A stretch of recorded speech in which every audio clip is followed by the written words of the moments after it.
주가의 향방을 알 수 있는 힌트, 기업에게 직접 듣는 IR 정보, 노다지 IR 노트에 있습니다. 고정 댓글을 타고 오세요.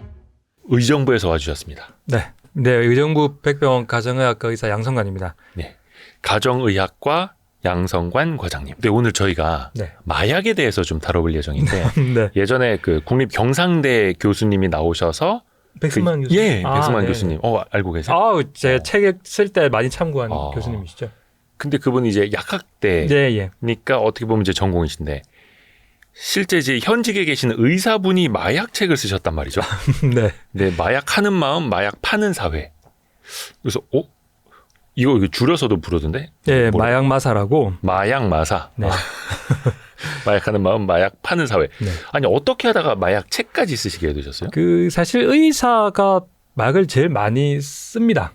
그러니까 그 마약이라는 범위가 처방을 해서 쓰는 거죠. 예, 그럼 이제 마약류의 범위가 좀 넓긴 한데 저는 이제 호스피스, 그러니까 말기 암 환자를 할 때 그 최근에 문제가 됐던 펜타닐 같은 경우, 뭐 몰핀, 펜타닐부터 해서 어마어마하게 처방을 하고 실제로 암 환자한테 썼었습니다. 그래서 그때는 생각이 없었어요. 예? 그러니까 뭐 환자가 아프고 환자의 통증을 줄여주기 위해서 사실 더 적극적으로 썼었는데. 그리고 뭐 일반 외래에서도 뭐 수면제나 진통제, 신경안정제, 유도 사실은 마약류로 다 취급이 됩니다. 우리나라에서는. 이렇게 쓰고 있다가 갑자기 작년 초 재작년부터 어마어마하게 한국에서 마약 이슈가 됐었거든요. 그래서 저도 쓰다 보니까 저도 생각을 못했던 거예요. 이렇게 우리나라 마약 문제가 심각한지.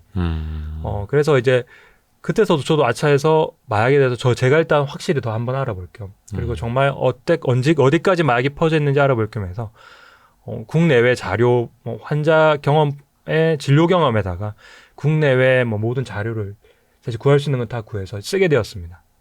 실제로 과장님한테 처방받으러 와서 뭐라 해야 될까? 좀 거짓말하면서 더 마약 처방을 받으려고 온 사람도 되게 많았다면서요. 이게 마약이라고 하면 사람들이 이제 우리가 언론에서 보는 마약류를 마약을 하는 사람들은 되게 무섭고 되게 심각한 사람들, 뭐 좀비 거리에 몸이 삐뚤어진 막 이렇게 막 걷는 사람들을 보는데 실제로는 이제 거의 말기 중독 환자만 그렇지 처음 시작하거나 어느 정도 젊은 분들 같은 경우는 그냥 오십니다. 그냥 평범하게 오죠. 그냥 평범해요? 예, 그래서 그냥 거짓말을 하는 경우도 있고.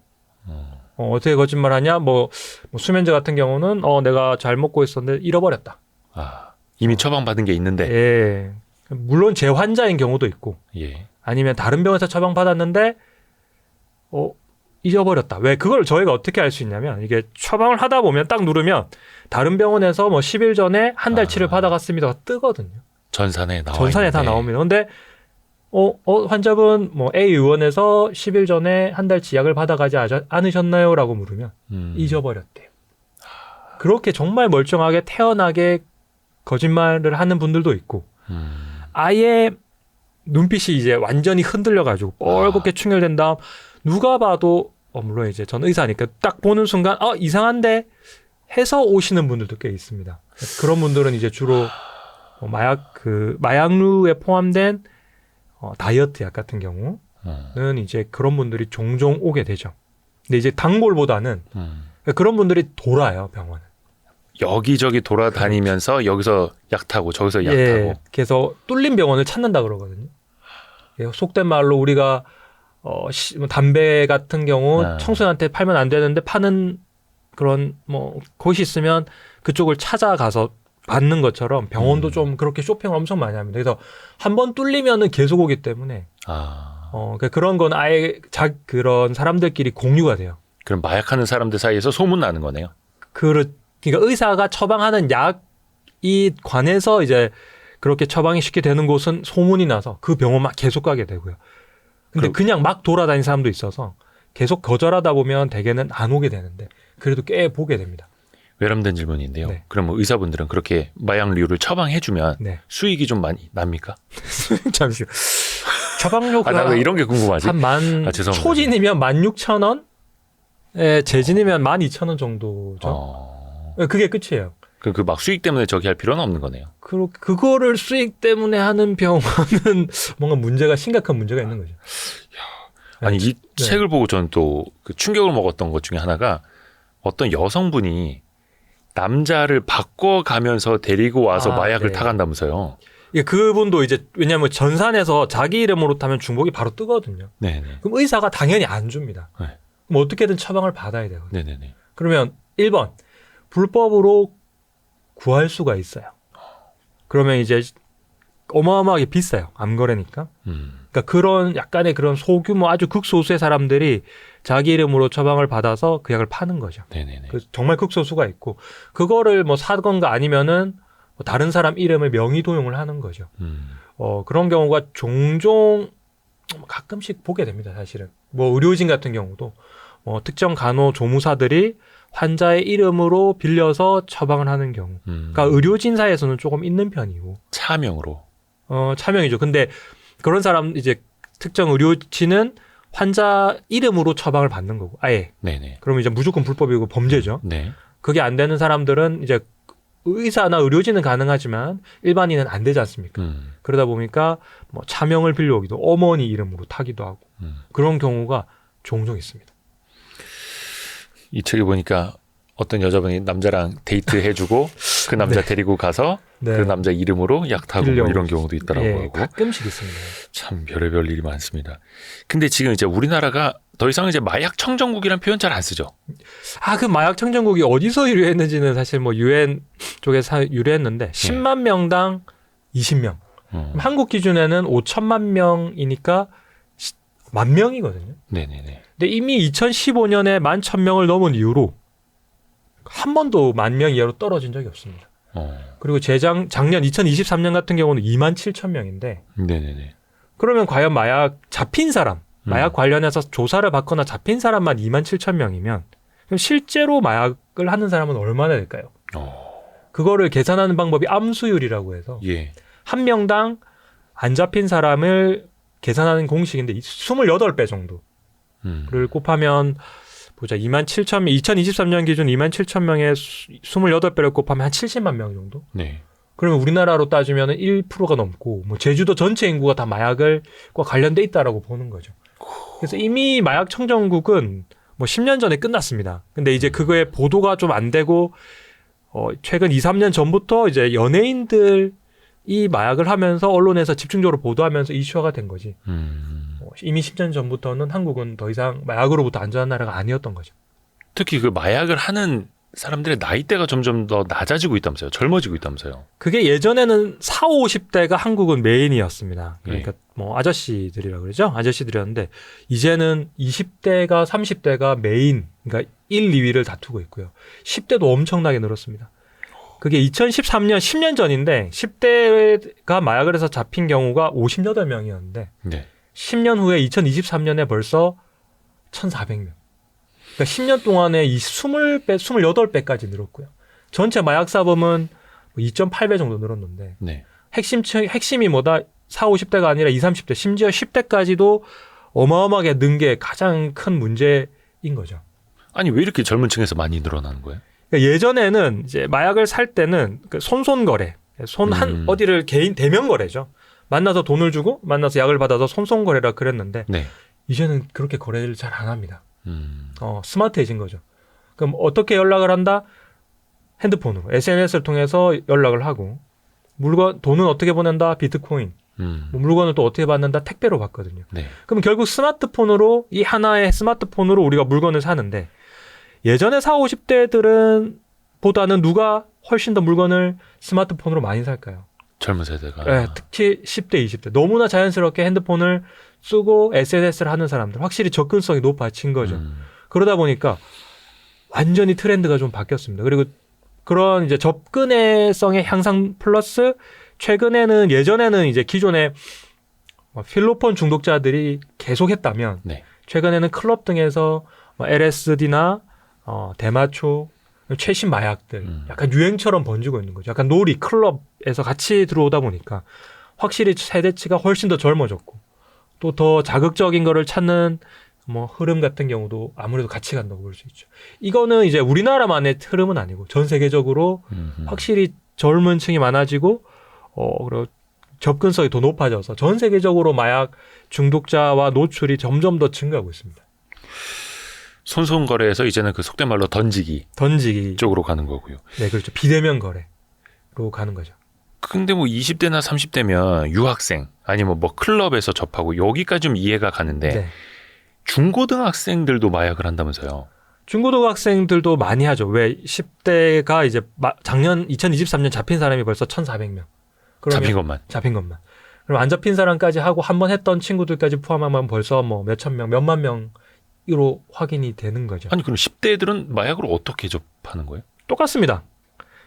SNS나 또는 그러면 이제 사람들이 착각하는 게 마약은 불법이잖아요. 네. 10대에서 담배 피는 거는 불법이고 10대에서 술 먹는 것도 불법인데 10대가 처음에 술과 담배를 어떻게 시작할까요? 호기심에 내가 사 먹는다? 아니죠. 한 명이 하면 친구들, 동지 같이 있는 친구들한테 한번 권해보는 거죠. 야, 나 이거 하면 좋아지는데 너도 한번 해볼래? 그러니까 사람들이 마약하면 왠지 무서운 사람들, 나쁜 사람들이 할 거라고 생각하는데 그럼 10대들이 갑자기 하는 게 설명이 이해가 안 되거든요. 10대들이 어떻게 한다? 그냥 친구들이 한번 권하는 거예요. 그래서 대부분 마약이 80%가 주변 지인이나 친구들이 권합니다. 그러니까 우리가 막 길거리에 이상한 텔레비전이나 영상에서 보는 좀비한테 마약을 얻는 게 아니고 주위에 정말 처음에 하면 사실 좀 멀쩡해 보일 수 있거든요. 나중에 가면 결국에는 중독이 되면은 심각해지지만 처음에는 멀쩡하고 하다 보니까 재미로 너 한번 해볼래? 이렇게 권하다 보니까 또 10대는 같이 이제 다 하는데 나만 안 하는 게 되게 어렵지 않습니까? 어울리니까 이거 안 하면 안 될 거야. 그러니까 진짜 쉽게 하는 거죠. 영화에서처럼 무섭게 생긴 사람이나 아니면 진짜 해골처럼 돼갖고 막 다크서클 막 여기까지 돼 있는 사람이 막 마약 한번 해봐 이러면 당연히 안 할 텐데. 당연히 안 하죠. 근데 정말 아직까지 멀쩡한 사람이 권한다는 거죠. 처음 두 번, 세 번째는 멀쩡하니까 권하는 거예요. 그러니까 우리가 이제 무서운 사람들, 우리 아이들한테 교육할 때 아이들한테 이제 유괴범 교육할 때 맨날 하는 얘기가 무서운 사람, 낯선 사람 따라가지 마. 네네네. 그럼 아이들 머릿속에는 어떤 사람이 낯선 사람이에요? 그럼 백설공주에 나오는 마귀 할멈. 네. 무섭거나 흉측한 사람인데 실제로 유괴하는 사람들은 할머니, 여성들이 가볍게 다가가서 이거 좀 도와줄래 하고 유괴를 하거든요. 젠틀하게. 그렇죠. 마찬가지예요. 우리가 언론에서 보는 마약 사범은 정말 끝까지 간 사람들이고 실제로는 되게 평범한 사람들이 할래? 이렇게 하니까 아무 부담 없이 생각 없이 권하거든요. 권하고 그리고 하게 되는 거죠. 한 번은, 두 번은. 대부분 그렇습니다. 근데 의사 선생님으로서 보시기에 조금 이제 초기인 사람하고 중기, 말기로 가는 사람이 이렇게 딱 눈에 띄시나요? 어때요? 정말로 우리가 영화에서 보는 이런 것처럼 네. 뉴스에서 보는 것처럼 이렇게 서서히 괴물로 변해갑니까? 괴물로 변해가는 게 사실 저는 뭐 의사니까 초기는 잘 몰라요. 말을 안 하면 알 수 없고요. 중기부터는 중독이 되면 특징이 밥도 안 먹고 말 그대로 중독이거든요. 잠도 안 자고 약만 하기 때문에 살이 쭉쭉 빠지고요. 눈이 퀭합니다. 그러니까 제대로 이제 영양 섭취를 못 하니까 안 하는 거죠. 할 필요가 없어요. 왜? 약만 하면 된다고. 약만 하면 되거든요. 그 사람들은.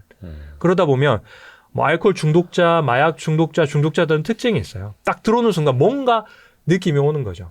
그런데다가 플러스 정신적으로도 문제가 생기기 때문에 되게 충동적이거나 말을 급하게 하거나 막 헛것을 본다거나 이상한 증상을 같이 보이는 거죠. 정신과 환자들이랑은 좀 겹치거든요. 예. 거의 비슷한 느낌이라 어느 정도 이상은 다 알 수 있고 말기로 가면 뭐 뉴스에 나오는 그런 사람들을 실제로 보게 되는 거죠. 자기 몸도 컨트롤하지 못하는 정도. 그렇죠. 그거는 뭐 이미 우리 술을 엄청 먹었다고 생각하시면 돼요. 술 먹다 보면 사람이 술을 먹는 게 아니라 술이 사람을 먹는데 네네. 마약은 10배, 100배거든요. 마약이 사람을 먹기 때문에 너무 심각해지는 순간은 뭐 어느 정도는 다 알 수 있죠. 저희가 그 마약의 종류에 대해서도 좀 살펴볼 텐데 네. 이게 자칫하면 책 이름도 마약 하는 마음으로 시작을 하는데 네. 뭔가 이렇게 호기심을 또 가져보게 되면 또 위험하잖아요. 그럼 안 네. 되잖아요. 이게 참 어려운 게 예. 교육을 해야 되는데 네. 그러니까 교육을 하면 99%는 알아듣습니다. 이거 정말 심각하구나. 오늘 핵심 내용이 그건데 한두 명은 꼭 그래 하고 호기심을 가지거든. 그럴 수 있죠. 예, 그래서 계속 얘기하겠지만 절대 하면 안 된다. 처음은 마약에 대해서 하는 얘기가 항상 있어요. 네. 천사의 탈을 쓴 악마다. 천사의 탈을 쓴 악마다. 처음에는 뭔가 좋아 보이고 그럴듯해 보이는데 결국 본색을 드러내거든요. 악마가 됩니다. 그래서 그거를 진짜 지옥으로 끌고 갈 거거든요. 요거를 아마 오늘 하루 종일 얘기할 것 같습니다. 결국은 지옥으로 끌고 간다. 네. 그러니까 중간에 탈출을 할 수가 없다라는. 예, 그게 망상이라 그래요. 조절망상. 조절망상. 할 수 있다. 나는 끊을 수 있다. 나는 할 수 있다. 난 호기심으로 한번 해보고 다음부터 안 할 수 있어 이런 거. 라고 하는 걸 조절망상이라 그러는데 대부분 다 그렇게 얘기합니다. 처음에 나는 끊을 수 있어. 언제든지 끊을 수 있어. 그래서 많은 사람들한테 저는 이제 뭐 의사니까 담배랑 술도 다들 뭐라 얘기한다. 언제든지 끊을 수 있어. 할 수 있어. 아예 마음만 먹으면. 그런데도 못 끊는데 술, 담배보다 훨씬 더 중독성이 강한 마약은 안 되거든요. 마약을 끊는 방법은 딱 한 가지밖에 없어요. 처음부터 시작을 안 하는 거. 그게 핵심입니다. 실제로 1년 동안 어마어마한 그런 의학적 재활치료 전문가들과 했을 때 끊을 수 있는 확률이 얼마쯤 될 것 같아요? 글쎄요. 50%. 아예 재활치료 시설에 입원하고 예. 어마어마한 걸 해야 1년 동안 겨우 50%거든요. 그러면 중간에 10년 동안 추적 관찰을 하면 얼마나 끊을 수 있을까요? 중간에 10년. 다시 재발하고 또 하니까. 대부분 단약한 사람들이 바로 끊는 사람이 없어요. 수년, 10년, 20년 동안 끊고 실패하고 해서 겨우 성공을 하는 사람들은 네네네. 남아있고 대부분은 사라지죠. 어디로 사라져요? 죽어요. 보통은 이제 헤로인 같은 경우 통계가 없는데 네네. 통계가 거의 없어요. 왜냐하면 마약을 하는 사람 중독자를 조사하기가 상당히 어렵기 때문에 그나마 나와 있는 통계는 헤로인 중독자 같은 경우는 평균 나이가 38살. 남아있는 살아있는 38살이 평균 나이라는 거죠. 근데 우리나라 같은 경우는 한국 사람 평균 남자 같은 경우는 수명이 80살 정도잖아요. 예. 38살 평균이. 그러니까 그만큼 빨리 죽는다는 얘기죠. 그래서 마약을 끊는 단 한 가지 방법은 아예 시작을 안 하는 것밖에 없다. 그렇죠. 근데 이제 보면 얼마 전에도 그 국정감사에도 어떤 연예인이 나와가지고 자기가 마약을 한 건 잘못됐고 다른 사람들도 저처럼 마약을 하지 말라고 제가 증언하러 나왔습니다. 막 얘기하잖아요. 근데 나중에 다시 할 확률도 더 높다. 물론 이제 개과천선 하시는 분들이 있겠습니다만 쉽지 않습니다. 쉽지 않고 너무 어렵기 때문에 그러니까 굳이 이거를 끊기가 너무 어렵다고 계속 말씀을 드리는 이유가 실제로 그렇고 성공하는 사람도 많이 없고 대부분 나이 들어서 성공했다고 이제 재활치료를 얘기하시는 분들이 몇 명이나 있어요. 얼마 없어요. 10손가락도 안 되거든요. 무슨 말이에요? 대부분 나이를 천수를 못 누리시죠. 근데 이게 일단은 끊는다고 해도 끊을 수가 없는 거고 끊었다고 해도 다시 손을 댈 확률이 높고 그래서 TV에서 연예인들 보면은 예전에 마약을 한번 했는데 네. 다시 손을 댔다 그러면서 이제 혀를 찾아 찌찌찌 거봐라 이런데 예. 그게 그 사람의 의지나 그 사람의 문제라기보다는 일단 마약으로 한번 손을 댔으면 그 세계로 건너갔으면 다시 이거는 그냥 누구든지 나오기가 어렵다. 그렇죠. 이겁니까? 그게 첫 번째로 이제 우리가 많은 사람들이 물어봐요. 그거 끊을 수 있는 거 아니냐. 뭐 의지가 중요한 게 아니냐라고 얘기하는데 네네. 이게 중독이라는 게 단순히 의지로 할 수 있으면 다 할 수 있는데 담배를 의지로 몇 명이나 끊을까요? 담배 정도는 그래도 끊을 수는 있는데 100명 중에 4명이 끊어요. 통계적으로. 그래요? 제가 그럼 100명 중에 4명입니까? 그래서 뭐라 그래요? 못 끊는 사람들이 끊는 사람한테 항상 뭐라 그러죠? 독한 놈. 그게 다 이유가 있습니다. 다 독한 사람이라는 게 90년생에 못 끊으니까 더 독한 사람이라고 그러고 그것도 1년밖에 안 돼요. 살다가 힘들면 너무 힘들고 스트레스를 받으면 대부분 많은 사람들이 다시 담배를 피웁니다. 그렇죠. 스트레스 받을 때. 그렇죠. 예. 계속 얘기하지만 담배보다 마약이 훨씬 더 의존성이 강한데 의지로 몇 명이나 끊을까요? 실제로 우리나라에서 전문적으로 마약 치료를 하시는 선생님, 전영은 원장님이시죠? 네, 물어봤죠. 없습니다. 의지로 끊을 수 있는 사람. 계속 재발하고 계속 치료하고 그게 수년, 보통 뭐 10년 정도 걸린다고 보시면 돼요. 근데 거기에서 이제 약을 끊는 걸 단약이라고 하는데 못 빠져나오면 네네네. 그 다음은 죽는 거고 빠져나오면 평생을 참는다라고 얘기하세요. 그렇죠. 담배처럼. 왜 힘드니까. 옛날 생각 나거든요. 그리고 그게 마약에 대해서 설명을 좀 드려야 되는데 마약은 이제 우리 몸에서 어떤 작용을 하느냐. 요즘 도파민 중독 얘기 엄청 많이 들으셨을 텐데 네. 도파민은 좋은 건가요? 때때로는 좋죠. 맞아요. 필수적인 거. 네. 그러니까 도파민은 우리 몸의 움직임과 관련돼 있고요. 첫 번째로. 예. 약간 기쁨과 즐거움과 관련돼 있고요. 세 번째로 계속 같은 행동을 되풀이하는 중독이든 뭐 행동을 패턴을 반복하는 세 가지 특성이 있거든요. 네네.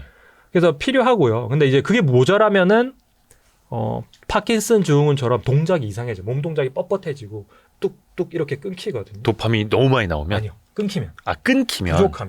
부족하면. 그리고 이제 도파민이 어마어마하게 많이 나오면 너무 흥분하고 엄청 흥분하게 돼요. 그러면 우리 몸에서는요. 도파민이 항상 적당히 흘러나옵니다. 지금도 나오고 있을 거고 우리가 커피를 마시든 초콜릿을 마시든 좀 기분 좋은 걸 마시면 계속 먹고 싶은 게 그거 자체가 도파민을 조금 농도를 올려줘요. 그러면 우리 몸은 거기에 의존하고 같은 행동을 되풀이하게 되는 거거든요. 네네네. 그래서 마라톤 하시는 분들이 왜 마라톤을 하세요 하면 엄청 고통스럽다고 생각할 건데 네네네. 왜 한다고 물어보면 즐겁대요. 그 뭐 러너스 하이 이런 게 온다면서요. 도파민이 나오거든요. 마찬가지로. 그러니까 즐거울 수 있는 거죠. 그런데 그럼 마약은요. 정상적인 도파민보다 10배가 갑자기 나오는 거예요. 갑자기 그냥 빵 터지죠. 그래서 도파민 홍수라고 하는데 근데 그렇게 하면 선생님 너무 좋은 거 아닌가요? 라고 할 수 있거든요. 예. 그 당시에는 좋을 수 있죠. 근데 문제는 뭐다? 우리가 이제 살아오면서 저축하시잖아요. 네네. 돈을 엄청 모아뒀어요. 평소에 쓰려고. 그리고 계속 조금씩 쓰잖아요. 근데 그게 한 번에 하루 만에 다 써버리면 쓸 때는 기분 좋죠. 다음 날 어떻게 돼요? 허탈해지죠. 빈털터리가 되고 돈이 한 푼도 없으니까 흔히 말해서 짜친다. 힘들거든요. 생활이 안 되거든요. 다시 힘들어지고. 다음 날 때부터 어마어마하게 고통스러운 거예요. 왜? 필요한 거니까. 그러면 뭐해요? 두 번째로 약을 하면 기존의 도파민을 이미 빵 하고 써버렸거든요. 네. 그럼 그만큼의 도파민이 나온다 안 나온다? 안 나오는 거죠. 그죠? 그러면 약이 어떻게 돼요? 늘어나게 돼요. 똑같은 효과를 늘리면 약의 용량이 점점 늘어나거든요. 내성. 그러면 내성이 생기는 거예요? 그러면 이제 도파민이 엄청 많이 나오면 우리 몸은 뭐라고 생각하느냐? 도파민이 만들어지거든요, 천천히. 네. 야, 몸에서 어디선가 도파민이 엄청 많이 들어오는데, 그럼 도파민 만들지 마. 도파민 생성 자체가 없어져요. 너무 많이 흘러나오니까. 그럼 도파민 자체가 어떻게 된다? 홍수에서 바로 뭐로 넘어간다? 결핍이 돼버려요. 극단으로 가는 거예요? 그렇죠. 양극단으로 가고. 그러다 보면 도파민이 얘기했지만 필수적인 물질이고 계속 조금씩 졸졸졸 있어야 되는데 완전히 말라버리거든요. 아예 안 나와요. 그럴 때부터는 뭐예요? 완전한 고통. 어마어마한 고통을 겪게 되거든요. 그래서 금단 증상이 생기는 거예요. 그래서 처음에 사람들이 야 마약 뭐 자기가 좋아서 하는 거 아니야 하는데 이미 중독이 딱 내성과 금단이 생기면 그때는 너무 고통스러워서 너무 아파서 하는 거거든요. 너무 막 식은땀 흘리고 끊을 수도 없고. 왜냐면 너무 고통스럽기 때문에. 영화에서 보는 것처럼 이러면서 이제 계속 약 찾고. 증상이거든요. 그러면 진짜 죽는다고 생각하거든요. 너무 아파서. 이 약이 없으면 다 죽을 것 같아. 네. 그래서 미리 약을 어마어마하게 사둬야 돼요. 한 번 구하는 게 아니라 약을 미리 사둬야 돼요. 왜? 끊기면 난리 나니까. 너무 아프니까. 그게 너무 무서운 거예요. 인생에서 가장 최악의 고통을 금단 증상을 한번 겪고 나면 진짜 눈에 불 켜고 찾게. 그래서 미국에서 범죄가 어마어마하게 많은 범죄가 뭐랑 관련돼 있다? 마약과. 왜? 마약할 돈을 구하기 위해서 범죄를 저지르거든요. 그 당시에는 우리가 하루만 굶어도 담을 넘는다 그러잖아요. 네네네. 마약은 10배라 보시면 돼요. 그러니까 참을 수가 없기 때문에 그래서 딱 요 내성과 금단 증상이 생기는 순간 사실은 불가능해지죠. 모든 게 의지로도 안 되고. 그래서 그럼 그 도파민이 이미 망가진 뚝을 다시 세우고 도파민을 만들고 하는 데까지 걸리는 시간이 1년에서 1년 6개월. 그래서 치료와 재활이 1년에서 1년 6개월을 보거든요. 그 정도는 견뎌봐야 된다. 견디는 게 아니고 치료와 재활이 필요한 거죠. 치료와 재활. 예. 그럼 예를 들어 치료면 어떻게 뭐 이렇게 마약을 희석시킵니까? 어떻게 해요? 그 종류가 도파민에 막 중독이 되어 있는데. 종류가 좀 있는데 일단은 메타돈이라고 해서 좀 비슷한 이제 마약에 따라 치료제가 좀 달라요. 네. 업, 다운, 환각제에 따라 좀 다른데 대부분 이제 미국에서는 펜타닐이니까 아편계 가장 강력한 아편계 진통제는 첫 번째로는 거의 비슷한 성분인데 중독과 의존성이 좀 약한 성분을 줘요. 독으로 다스리는데 좀 더 약한 독. 메타돈을 주고 두 번째 우리 몸에 모든 이제 그런 물질들은 들어오면 수용체가 있어요. 네네. 이걸 받아서 우리 몸에서 받아들여 효과를 내는데 이 아편계 약 대신에 그 약을 쓰면 이 약이 마약이 들어간 자리 대신 앉아버려요. 자리를 차지하고 앉아버리면 마약이 들어와도 그 같은 효과가 안 나오는 거죠. 그렇게 해서 지금 우리가 먹는 약들도 그 담배약도 그렇거든요. 그래서 수용체에 마약 자리에 대신 앉아버려요. 그럼 마약을 해도 효과가 없어지는 거죠. 심지어는 마약이 앉아있으면 야 너 나와 하고 들어가 버려서 앉아버리거든요. 그래서 치료제, 급성 중독의 치료제로 쓰이는 약들이 다 그런 약입니다. 왜냐하면 이제 마약류를 과도하게 복용하면 호흡 곤란으로 사망하게 되는데 아편계 마약류 그러니까 가라앉히거든요. 호흡마비가 오는데 그러면 걔를 끄잡아내는 거죠. 대신에 제가 앉아버려요. 그렇게 하면서 마약의 효과를 없애버리거든요. 근데 그것도 계속 지속돼야 되는 거잖아요. 계속 써야죠. 그게 치료가 또 거기에 중독되는 거 아니에요? 그거는 이제 약물마다 좀 다르죠. 그래서 메타돈 같은 경우는 약간 의존성이 있는 약이고 약은 약으로 하고 네네. 기랑 그 자리를 뺏는 약은 그 약에는 중독되진 않아요. 그래서 뭐 좀 어려운 개념인데 뭐 기량제 뭐 이런 얘기하는데 그 두 가지를 적절하게 써야 되는데 쉽지 않죠. 마약의 종류도 이 책에도 이렇게 있는데 저희가 나중에 이 표로 넣어드릴게요. 네. 업 계열, 다운 계열. 그러니까 이 약을 먹으면 막 흥분되도록 하는 게 업 계열이고 네. 차분해지고 깔아앉게 만드는 게 다운 계열인데 가장 다운 계열이 이제 펜타닐. 그다음에 헤로인. 얼마 이제 막 기어 다닌다는 거죠. 네. 거의 누워 있게 되고 그리고 가장 극으로 업 되는 게 코카인하고 뭐 히로뽕이라고 하는. 메스암페타민. 원래 성분명은 메스암페타민인데 이게 뭐 필로폰, 히로뽕 히로뽕. 같은 말입니다. 아이스 뭐 이런 같은 말. 극단으로 업 되는. 흥분하는 거. 요거는 그냥 호기심 질문입니다. 네.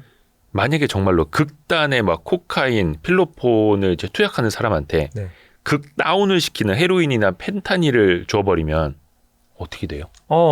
섞었습니다.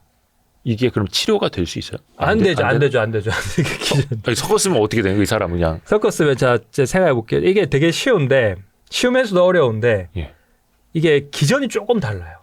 자, 어떻게 하냐 보세요. 자, 제가 업 계열을 계속 썼다고 볼게요. 네네네. 그러면 언젠가는 엄청 피곤해지겠죠. 계속 흥분해 올 수는 없으니까, 그죠? 네네네. 너무 피곤한데 우리가 너무 흥분하고 긴장하면 밤에 잠이 와요, 안 와요? 안 오죠. 근데 자고 싶잖아요. 그렇죠. 어떻게 잘 거예요? 다운 계열 쓰는 거예요. 처음에는 이렇게 해서 쓰게 되고요. 그리고 막 섞었습니다. 우리 자기만들의 방법들이 있어요. 우리 술 먹을 때 뭘 마셔요? 어떻게 먹어요? 처음에는 먹다가 폭탄주. 네, 섞어 먹죠. 다 섞어 먹죠. 그래서 마약 중독자들의 특징은 섞어서 해요. 자기만의 레시피가 있어요. 칵테일 만들듯이. 업 계열, 다운 계열, 환각 계열 섞어 쓰거든요. 그래서 만약에 우리가 클럽을 갔다. 그럼 클럽에서 펜타닐 맞고 다운 계열이니까 푹 주저앉아 있을 수는 없잖아요. 네네네. 그럼 어떤 계열을 쓸까요? 업되는 거. 그리고 노래를 더 잘 듣고 싶고 환각 계열 섞으면 더 좀 소리나 자극이 더 좋아지고 예민해집니다. 네. 그럼 업 계열과 무슨 계열을 섞었을까요? 환각 계열. 그렇게 막 맞춰 쓰고 그 다음에 너 이거 신기한 거 우리 그렇잖아요. 술도 먹다가 야 신기한 거 야 새 거야 위스키 좋은 거 있어 하면 먹어볼래? 하면 다들 먹어보시죠. 똑같아요. 약도 어차피 이미 약을 하다 보니까 버린 몸. 넘었으니까 야 요거 좋은 거 신기한 거 더 센 거 있는데 한번 해볼래? 호기심으로 다 해보는 거죠. 그래서 정말 재밌는 게 어떤 미국 같은 경우는 마약 중독자가 마약을 하다 죽었잖아요. 네. 과다 복용이나 뭐 엄청난 심각한 부작용으로. 그럼 우리는 어떻게 생각하죠? 무서워. 하면 안 돼. 야 아니에요. 야 뭐라고? 더 세고 더 좋은 게 있다고? 더 찾아가요. 그 사람. 그게 유행이 돼요. 더 강한 약이. 환장하겠네. 네, 그래서 사실 이렇게 가면 아니 근데 이게 섞어서 이거를 투약하는 사람들은 진짜 완전히 그냥 끝판까지 간 거죠. 다 해요. 그렇죠. 다 실험해봐요. 요것도 해보고 저것도 해보고 어마어마하게 자기가 알아서 요것도 해보고 저것도 해보고 닥치는 대로 다 구하고. 왜냐하면 또 이게 구하다 보면 못 구할 때가 있거든요. 단속이 심해지거나 뭐 약의 공급 루트가 막혔다. 그다음에 마약상이 바뀌면 또 못 구하잖아요. 그럼 닥치는 대로 하는 거예요. 왜? 일단은 금단 증상이 있기 때문에 일단 닥치는 대로 하게 돼 있어서 이게 처음이 제일 중요한 게 하나를 시작하면 두 번째는 쉽거든요. 그러니까 우리가 맥주를 마시면 그 다음 소주로 넘어가는 거랑 똑같아요. 그 다음 더 뭐로 넘어가요? 위스키. 독한 거. 더 센 거. 이렇게 넘어가는 것처럼 단계가 다 있어요. 그래서 이거를 뭐 엘리트 코스, 뭐 관문이라고는 하는데 한 번 시작하면 확실히 나아져요. 경각심. 이미 내가 뭐 대만 한번 펴봤는데 다음 거 한번 해보지 뭐. 그러니까 그 대마초 같은 경우에는 합법화한 나라도 있잖아요. 그렇죠. 그래서 어떤 사람들은 대마초가 마리화나 똑같은. 똑같습니다. 대마초. 마리화나 정도는 이제 합법화해도 된다. 무슨 중독성이 담배보다도 약하다. 이러는데 예. 그조차도 그런 위험한 발상이라는 거예요. 그게 미국과 뭐 태국, 캐나다, 독일 일부 주에서는 이제 합법화를 시작했는데 왜 했느냐? 너무 많이 해서. 첫 번째.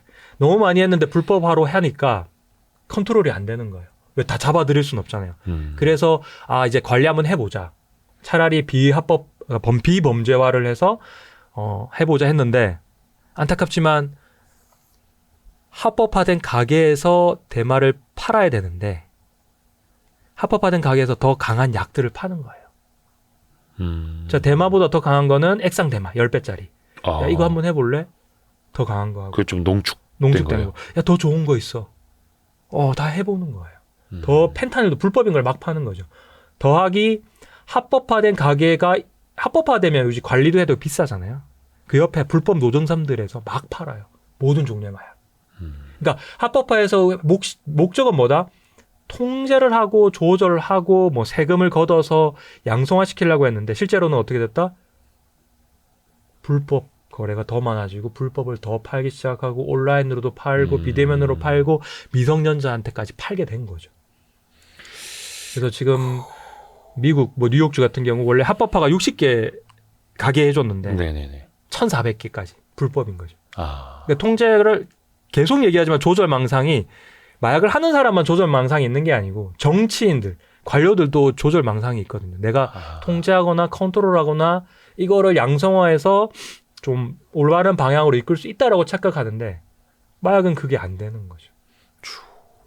그러니까 이 대마초 자체가 지옥은 아니지만 지옥 문을 열어주는 거네요. 그렇죠. 왜 대마하면 뭐 액상 대마 좋은 거 있으니까 해보고 액상 대마 더 좋은 거 한번 해볼래 하면 확실히 그 다음 약으로 할 가능성이 100%는 없죠. 다음 약을 할 가능성이 훨씬 더 높아지죠. 그 뉴스에 많이 나오는 게 그 LSD하고 엑스터시 네. 같은 이제 환각 작용을 주는 뭐 그런 네네. 약이라면서요. 근데 이거는 그러면 이제 업 계열, 다운 계열 그런 개념이 아니에요?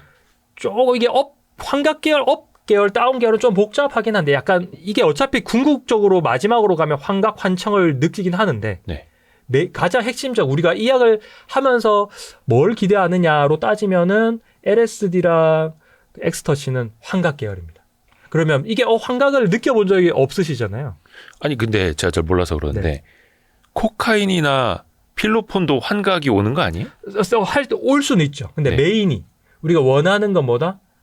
흥분하거나 힘이 솟는 걸 업계열. 그러니까 핵심이 뭐다? 우리가 원하는 거. 그거를 보시면 돼요. 그러니까 막 슈퍼맨처럼 날아다니고 장풍 쏘는 게 업 계열이고. 그렇죠. 그렇게 내가 자신감을 가지고. 근데 그런 거는 필요 없고 네. 그냥 환각만 갖는 환각을 게. 좀 느끼고 음악이 훨씬 더 잘 들리고 클럽에서 조명이나 막 지금 노래 소리가 막 물결치듯 들리면 좋잖아요. 누가 좋아요?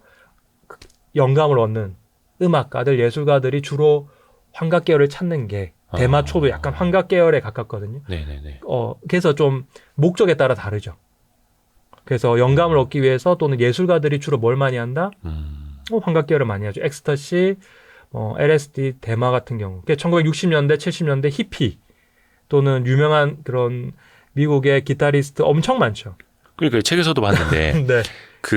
뭐 이렇게 뭐 관현악단 내 하나하나가 다 내 귀에가 들리는 이런 환각이 생긴다면서요. 네, 보일 정도로.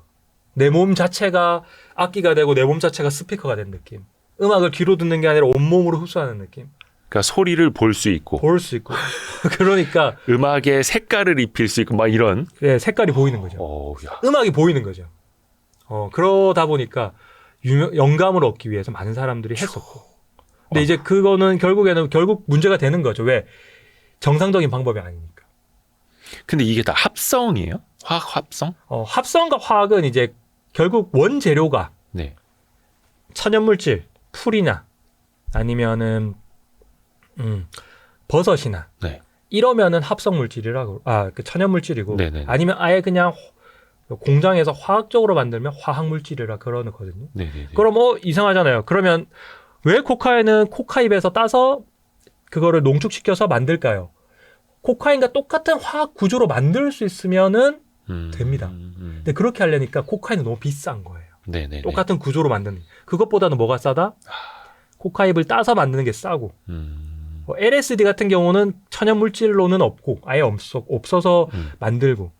그다음에 또 우리 몰핀이나 아편 같은 경우는 양귀비를 따서 그의 특수 성분만 알칼로이드 성분만 농축시켜서 하는 게 훨씬 싸고. 물론 그게 화학적으로 만들 수만 있으면 만들 수 있는데 너무 비싼 거예요. 그렇게 해서 결정되는 거라서 사람들이 자꾸 헷갈리는데 화학 구조식만 같으면 그게 천연으로 만들든 공장에서 화학적으로 만들든 효과는 똑같습니다. 만들 수 있는 방법에 따라 다른 거죠. 그 LSD도 이 책 보니까 어떻게 우연히 뭐 조합하다가 만들어진 거라면서요? 그렇죠. 공장에 그러니까 화학적으로. 그리고 그거를 이런 그냥 종이 같은 데다가 뿌려가지고 네. 이거를 조금씩 뜯어가지고 그걸 파는 거라면서요? 그게 정말 극소량만 있어도 효과가 나타나기 때문에 거의 손톱 반에 반 맞습니다. 정도만 있어도. 스프레이로 뿌려도 그 정도만도 효과가 있거든요. 그래서 LSD 같은 경우는 사실은 이제 용량에 따라서 등급을 나누면 상당히 강한 성분, 그러니까 용량을 따졌을 때는 네. 아주 극소량으로도 효과를 나타낼 수 있는 약물에 속합니다. 그래서 이렇고 펜타닐이 이제 좀 유리한 게 극소량으로도 똑같은 효과를 내려면 헤로인, 몰핀보다 50배, 100배, 100분의 1로 효과를 나타낼 수 있으니까 더 좋은 거죠. 100분의 1로? 아니, 좋다라 그러면 안 되죠. 그렇죠. 네. 더 이제 유통이나 몰래 들여오거나 만들어서 수익성을 내기는 훨씬 좋은 거죠. 왜? 똑같은 1kg를 들어올 거냐, 1kg를 들어와서 팔 거냐, 10g으로 똑같은 효과를 낼 수 있느냐면 당연히 10g이 더 좋지 않을까. 그래서 천연 물질은 고운다고 생각하시면 돼요. 우리 육수를 고기랑 뼈랑 갈아서 고우잖아요. 육수를 낸다 그러잖아요. 네네네네. 그거보다는 뭐가 필요해요? 화학 조미료. 조미료가 훨씬 더 간단해요. 조금만 넣으면 돼요. 그렇게 비슷하네. 생각하시면 편해요. 아니 근데 왜 뉴스 보면 어디서 뭐 100인분 뭐 1000명이 투약할 수 있는 뭐 마약이 압수됐다 뭐 이런 얘기 네네. 하잖아요. 근데 정작 발견되는 거만 요만큼? 그렇죠. 그것도 순도 100%가 아닌 거죠. 사실은. 극소량이라면 가능하고 보통 0.03g. 느낌이 안 오시죠? 각설탕 우리 하나 요게 한 3g 정도 되거든요. 네네네. 이게 보통은 한 50에서 100인분. 각설탕 하나만 한 게? 네, 그게 3g 정도 되거든요. 요즘 MZ세대들은 각설탕 모르는데. 그래요? 티스푼 한 스푼 정도가 3g인데 그게 보통 한 100인분. 인 거죠. 그러다 보니까 극소량으로도 뭐를 인체 뇌에 그런 화학 전달 물질, 신경 전달 물질에 이상을 반응을 일으켜서 효과를 나타낼 수 있는 거죠. 이게 왜 영화 보면 네. 뭐 이상 칼같이 생긴 것 같다 이렇게 하고 이렇게 소분하잖아요. 네네. 하얀 가루. 그러면 그 사람들은 그 정량을 알고 있는 거예요. 그럼 그 정량대로 소분을 하고 있는 거예요. 재미있는 얘기를 드려야 되는데 예. 이 섞어요. 가루를 베이킹 파우더나. 예. 그러면 왜 똑같은 1g을 섞어서 2g으로 파느냐? 예. 아니면 1g으로 순수 100%를 파느냐에 따라 가격이 벌 수 있는 돈이 2배가 되잖아요. 예. 그러면 이렇게 하고 그런 거 많이 나오죠. 하면서 막 이러잖아요. 네네네. 이게 대부분 약들이 대부분 이제 코카인인데 코로 하는 거는 뭐 다른 약 해도 그 상관없고 코카인에서 많이 나오는데 코카인 자체가 국소 마취제로 시작했어요. 마취제. 그러면 이제 코에 하면 일단 이런 항문 작용 떠나서 마비가 오거든요, 코에. 예. 그러면 농도가 짙으면 마비가 빨리 오고 농도가 낮은 거면 마비가 잘 안 된단 말이에요. 네네네. 그러면서 느낌상 농도가 좋다 나쁘다 상품이다 하품이다를 감별하는 거예요. 아니면 막 입술을 이렇게 비비잖아요. 이렇게 막 하는 거 영화에서 보시면 나오는데 그런 것들이 농도로 확인하는 거죠. 그렇게 확인하는 거고 그래서 통증을 잘 못 느낍니다. 대신에 코로 하잖아요. 네. 우리가 코에 가루 들어가면 재채기하고 콧물 나고 눈물 나죠. 네. 근데 그게 뭐다? 마취제니까 통증이 없어요. 순간 따끔하고 바로 통증이 없어지거든요. 근데 뭐다? 코로 하면 염증이 잘 생기겠죠? 썩어요. 코가요? 썩죠. 염증이 생기는데 그 사람들이 치료받으러 오겠어요? 하루에도 몇 번씩 계속 코로 가루를 마시면 코가 결국에는 염증이 생기고 세균감염이 오거든요. 그래서 코가 녹아요. 막 코카인 코라 그러는데 코가 썩어 들어가고. 그러면 그런 사람들이 병원에 간다 안 간다? 안 가거든요. 그러면은 계속 코카인을 더 하는 거예요. 너무 아프니까. 그래서 코카인 코라고 해서 특징적인 병변이 있어요. 코로 마약을 하는 사람들은 코가 썩어서 특징적으로 딱 오면 미국에서는 많이 보게 그냥 코 안팎이 다 같이 썩는 거예요. 네, 괴사가 오는데 우리 정상적인 사람이면 빨리 병원 가서 치료하고 항생제를 쓰면 좋아지는데 마약 중독자의 치료를 받을 리가 없으니까 오로지 더 마약을 더 하는 거죠. 그게 마취제니까 통증은 일단 하면 통증이 주니까 마약을 더 하거든. 그래서 참 이거는 약에 한번 취하면 이거는 방법이 없는 거네요. 예. 그냥 지옥행 직행 열차 타는 거네요, 그냥. 몰라서 하는 거죠. 그래서 많은 사람들이 이렇게 마약을 했을 때 정말 내가 이렇게 될 줄 알았다면 다 안 했을 거라도 후회를 하는 것 다 합니다, 다들. 근데 그건 이미 늦었고. 늦었죠. 이미 삶은 파괴됐고. 그래서 일단은 약은 일단이 아니라 그냥 무조건 시작도 하지 않는 게. 단순한 이제 호기심보다는 제대로 알고 제대로 알아야지만 호기심을 안 가지게 되거든요. 그래서 사람들이 저는 의사니까 이제 뭐 마약보다는 담배 교육을 엄청 많이 하는데 담배는 보통 30년 이상을 피면 폐암 발생률이 20배, 30배가 50대부터 늘어납니다. 20대에는 담배를 아무리 펴도 가슴이 아프거나 뭐 심근경색이 오거나 폐암이 올 확률이 없죠. 거의 없습니다. 근데 그게 30년에 나타나거든요. 그러니까 담배를 계속 피우시는 거예요. 뭐 그렇죠. 근데 그거보다 훨씬 더 심한 마약은 마찬가지. 할 때 한두 번은 왜 결국에는 근데 엄청 빨리 오죠. 그게 말씀드렸지만 뭐 38세 평균 수명이 그게 딱 말해주는 게 대부분은 이제 감옥 가거나 스스로 삶을 마감하거나 몸이 엄청 아프거나 그런 막 약물 과다 사용으로 죽는 거죠. 결론은 정해져 있습니다. 병원 아니면 감옥 아니면 장례식장 관 뭐 이렇게 가는 거죠. 근데 감옥 가면 당연히 네. 이 마약 투여를 못 할 거고 네. 뭐 견뎌내든가 막 해야 될 거 아니에요. 그렇죠. 감옥에서는. 그러면 감옥 가면 어떻게 끊을 수는 있는 거예요? 감옥에 가면 할 수는 없는데 네. 우리가 배가 너무 고프면 예. 사람들끼리 이제 배고픈 사람 10명이 모이면 어떤 얘기 할 것 같습니까? 감옥에서. 먹는 얘기. 먹는 얘기 하죠. 예, 예. 그러면 진짜 조금 도파민이 살짝 나옵니다. 오. 마약 얘기만 해도. 관련된 얘기. 왜 우리가 먹는 얘기하면 침 돌잖아요. 예, 예. 도파민, 그 마약 얘기를 하면 도파민이 좀 나오거든요. 상상을 하면서. 예, 겨우 버티는 거예요. 한다고 생각하고. 그리고 이제 안타깝지만 우리나라는 이제 향방이라 그래서 도파민, 그 마약을 하시는 분들은 마약하는 사범끼리만 방을 같이 씁니다. 예? 왜 그러냐? 마약하는 사람을 딴 방에 넣어놓으면 마약 퍼뜨릴까봐. 유행시킬까, 감염시킬까봐. 어쩔 수 없죠. 그래서 마약하는 사람들끼리 모아놓는데 그럼 그 사람들이 하루 종일 앉아서 무슨 얘기할까요? 약 얘기하겠죠. 약 얘기하는 거예요. 더 안전한 방법. 여기서 사면 더 싸더라. 이런 약은 어떻게 하더라. 이거는 이렇게 하는 게 더 낫고 여기는 여기다 팔면 더 돈을 많이 벌 수 있다. 그래서 보통 이제 감옥을 큰 집이라 그러는데 마약은 좀 특별한 의미로 향방을 마약 사관학교. 그만큼 많은 지식을 배워서 더 많이 이런 뭐 서로 그냥 거기서 뭐라 그래 회의를 하는 거죠. 자기들끼리. 인맥도 쌓고. 왜냐하면 이게 사람들이 마약 하는 사람들을 되게 범죄자 나쁜 사람이라고 생각하잖아요. 네. 마약 사는 사람들끼리 마약상들끼리 거래할 때 제일 중요한 게 뭐일 것 같아요? 돈? 신뢰? 신뢰입니다. 신뢰. 왜? 마약을 샀는데 그 약이 가짜 약일 수도 있고 왜 불법이니까 신고를 못 하잖아요. 이게 똥술이라 그러는데 네, 전문 용어로. 그리고 두 번째 이게 약의 농도가 너무 높으면 딱 하자마자 죽을 수 있잖아요. 그러니까 농도가 일정해야 되는데 균일한 농도가 정말 중요한데 마약은 그게 없거든요. 표시가 안 돼 있으니까 불법에다가. 그래서 신뢰가 정말 중요하다 보니까 거기서 신뢰를 쌓고 나오는 거예요. 서로 자기들끼리. 그래서 나오자마자 뭐 한다? 더 열심히, 더 적극적으로, 더 안전하게 마약을 하는 거죠.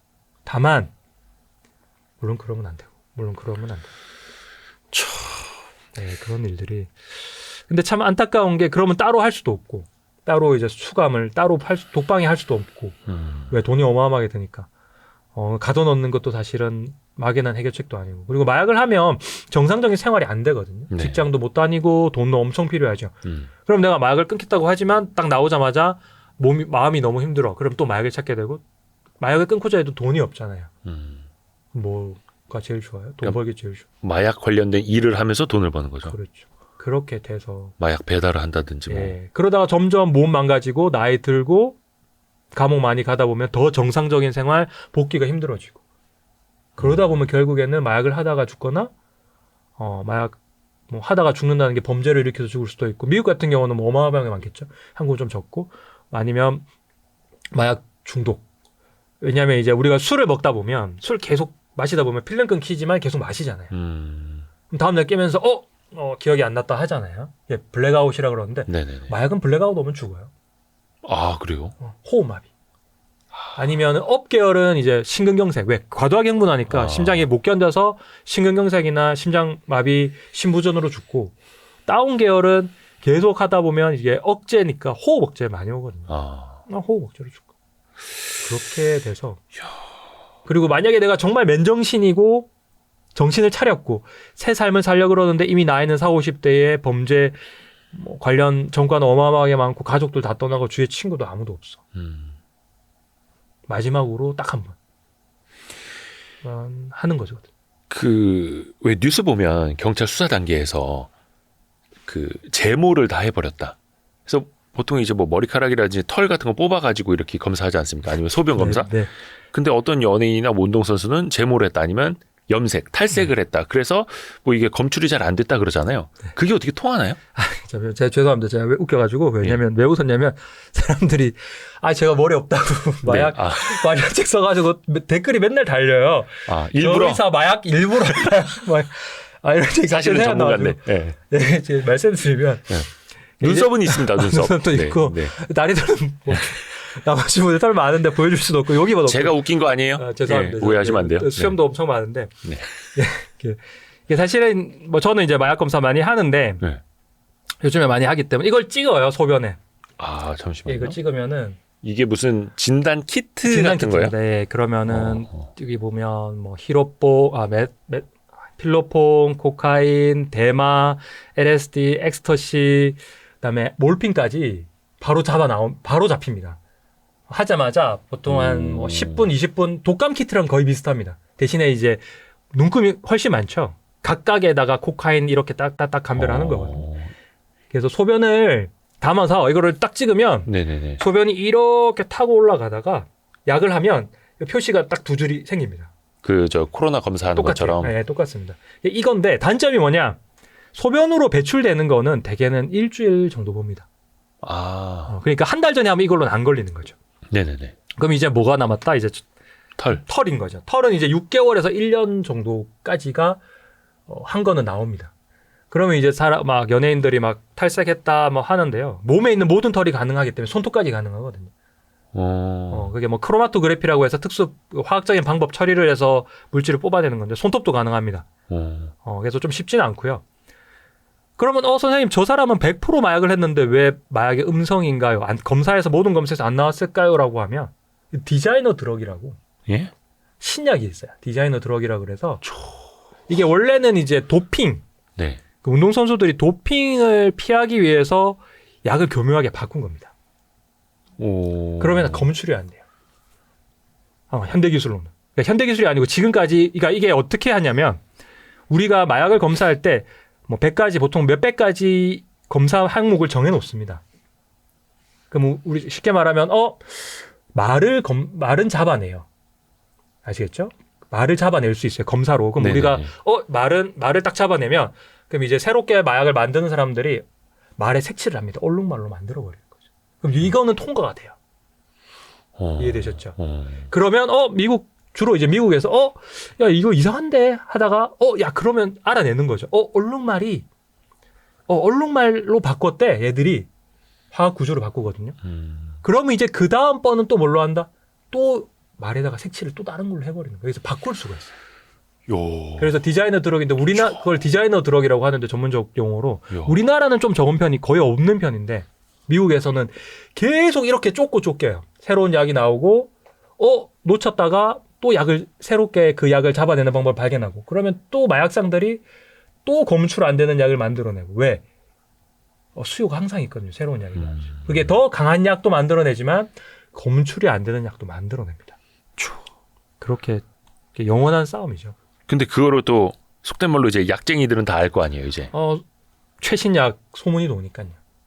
그럼 서로 또 구하러 가는 거죠. 그러면 너 탈색을 하거나 제모할 필요가 없다. 그렇죠. 그러면 만약에 이 디자이너 드럭을 한 사람들은 그런 경찰이 어떻게 잡아내요? 못 잡아내죠. 그 증거가 없잖아요. 그러면 이제 그러다 보면 또 이제 경찰들이 새로운 신약을 마약으로 규정을 해버립니다. 그러면 잡히고 그러면 또 새로운 약을 또 그래서 계속 최근 마약들이 어마어마하게 늘어나고 있어요. 새롭게 마약류로 정해지는 거. 임시 마약류라 그러는데 계속 업데이트 되는 거죠. 대신에 누가 먼저 항상 나선다? 마약하는 사람들이 나서고 그러면 아예 이제 우리나라 같은 경우 미국은 우리나라는 야, 나 너무 힘들다.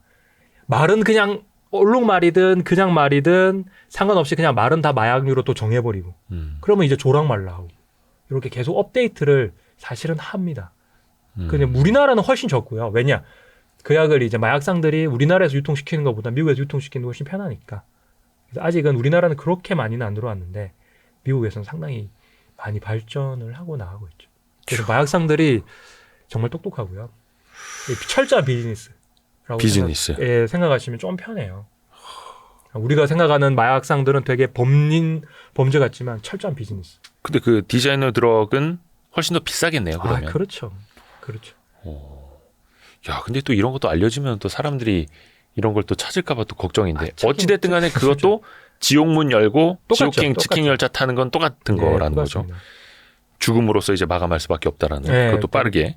다 잃어요. 돈도 잃고 왜냐면 가족들, 주변 지인들도 얘기하시거든요. 하다 보면 다 떠나가요, 사람들이. 그러면 남는 사람들은 다 마약 같이 하는 사람밖에 없거든요. 그러면 더 못 끊죠.